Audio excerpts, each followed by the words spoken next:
Hi friends, అందరూ బాగున్నారు కదండి.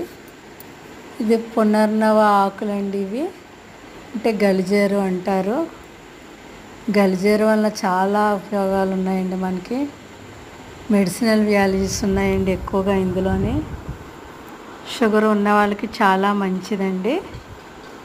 రక్తంలో చక్కెర స్థాయిని తగ్గిస్తుంది. ఈ విత్తనాలు తోటకూర విత్తనాలలాగా ఉంటాయండి. ఇవి చాలా ఈజీగా పెరుగుతాయండి. చక్కగా బాగా నాటుకుంటాయండి, తొందరగా ఎదుగుతాయి.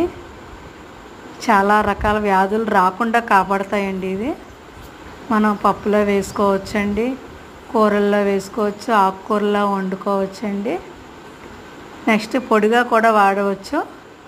ఆ పొడిని టీ డికాషన్లా చేసుకొని నిమ్మకాయ తేనె కలుపుకొని తాగొచ్చండి. చాలా వ్యాధులకు ఉపయోగపడుతుందండి పునర్నవ లీవ్స్. ఫ్రెండ్స్, ఈ వీడియో నచ్చిందని అనుకుంటాను. ఓకే అండి, థ్యాంక్ యూ.